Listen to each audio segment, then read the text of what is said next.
अस्सलाम वालेकुम रहमतुल्लाहि व बरकातुहू। नाज़रीन, आपका इस्तकबाल है हमारे प्रोग्राम 5 मिनट के मदरसे में।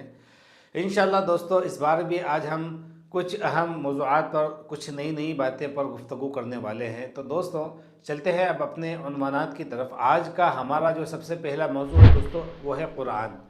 दोस्तों, कुरान की एक आयत जो तमाम लोगों के लिए, मेरे भाइयों और मेरी बहनों के लिए, कि अल्लाह ताला ने कुरान मजीद में इरशाद फरमाया, लइन शकरतुम लअज़ीदन्नकुम व लइन कफ़रतुम इन अज़ाबी लशदीद, कि अगर तुम अल्लाह की दी हुई नेमतों पर अल्लाह का शुक्र अदा करोगे तो अल्लाह ताला उसे मज़ीद बढ़ाएगा। और अगर वला इन कफ़रतुम, अगर तुम अल्लाह की नेमतों का इनकार करोगे, कुफ्र करोगे, तो अल्लाह ताला ने कहा कि इन अज़ाबी लशदीद, कि फिर मेरा अज़ाब बड़ा सख्त है। दोस्तों, हम और आप मुशाहिदा करें हमारे माशरे का कि लोग अल्लाह की दी हुई बड़ी बड़ी नेमतों की नाशुक्री कर रहे हैं। अगर अल्लाह रब्बुल आलमीन ने दुनिया में किसी को एक बाइक दी है तो वो ये सोचता है कि अल्लाह ताला ने तो मुझे सिर्फ बाइक दी है, उसको तो अल्लाह ताला ने कार दी हुई है।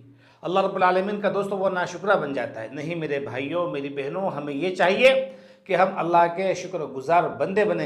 आज ये होता है कि हम किसी से पूछते हैं कि आपकी कितनी सैलरी है, तो वो कहता है 10-12 हज़ार, 10 हज़ार, 15 हज़ार। नहीं दोस्तों, आप खुश होइए, अल्लाह का शुक्र अदा कीजिए कि दूसरों के मुकाबले में अल्लाह रब्बुल आलमीन ने तुम्हें ज़्यादा बेहतर रखा है।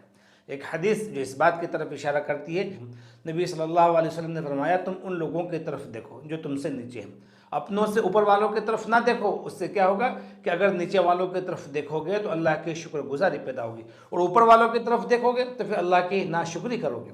अगर आदमी नीचे वाले की तरफ देखेगा और वो ये सोचेगा कि अल्लाह ने मुझे बाइक दी है, और मेरे भाई को देखो उसके पास तो सिर्फ साइकिल है, और उसके पास वो क्या, एक तो आदमी पैदल चल रहा है, तो वो शुक्रगुजार बंदा बनेगा, वो अच्छा ही महसूस करेगा। और अगर आदमी अपने से ऊपर वालों की तरफ देखेगा तो फिर दोस्तों वो नाशुक्रा गुजार बंदा बनेगा। तो मेरे भाइयों, ज़रूरत इस बात की है कि हम अल्लाह के शुक्रगुजार बंदे बने। कितनी ही बड़ी या कितनी छोटी नेमत क्यों ना हो, उस पर अल्लाह का शुक्र अदा करें, तो इंशाअल्लाह अल्लाह ताला उस नेमत को मज़ीद देगा। दोस्तों, चलते हैं अब अपने दूसरे मौजू की तरफ। आज का दोस्तों जो दूसरा मौजू है वो है आखिरत। आज हम बात करेंगे आखिरत में, क़यामत में होने वाले एक सवाल के बारे में। अल्लाह ताला तमाम लोगों से एक सवाल करेगा, वो ये है, अन उम्रिही फ़ीमा अफना, कि वो उम्र जो अल्लाह रब्बुल आलमीन ने इस दुनिया में दी थी उसको बंदे ने कहाँ सर्फ किया, कहाँ लगाया, फजूल कामों में लगाया या अच्छे कामों में लगाया।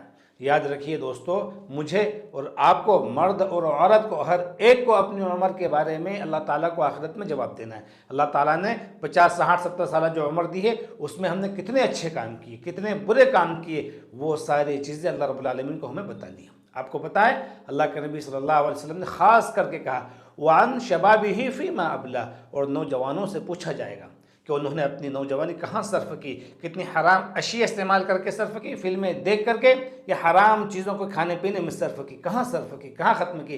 किसी का पैर क़यामत के दिन उस वक्त तक नहीं हटेगा जब तक कि इन सवालों के जवाब नहीं दे सकता। तो तैयारी कीजिए अपने इन सवालों के जवाब देने की जो अल्लाह के पास हमें देना है।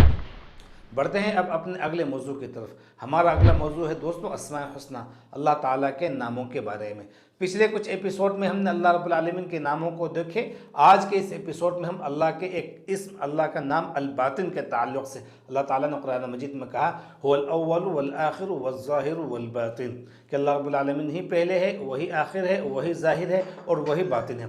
इसका दोस्तों क्या मतलब है कि ख़ुद अल्लाह के नबी सल्लल्लाहु अलैहि वसल्लम ने इसकी इशारा करते हुए फरमाया, व अंतल बातिन फलैसा दूनका शै, कि अल्लाह रब्बुल आलमीन तो ही बातिन है, तिससे कोई चीज़ मख्फी नहीं, कोई चीज़ तो उससे छुपी हुई नहीं। दोस्तों, ये नाम हमें ये बताता है कि अल्लाह ताला हर एक छुपी हुई चीज़ को, ज़ाहिर चीज़ को जानने वाला है। चाहे इंसान गुनाह खुले में करे या बंद कमरे में करे, अल्लाह रब्बुल आलमीन उसको जानता है दोस्तों। इसीलिए खुले में गुनाह करने से भी बचना चाहिए और अकेले में गुनाह करने से भी बचना चाहिए, क्योंकि अल्लाह रब्बुल आलमीन हर जगह हमें और आपको देख रहा है। इन्हीं बातों पर अपनी बात को ख़त्म करते हैं। अल्लाह ताला से दुआ करते हैं कि अल्लाह ताला हमें अच्छे आमाल करने की तौफीक अता फरमाए। आमीन। अस्सलामु अलैकुम व रहमतुल्लाहि व बरकातुहू।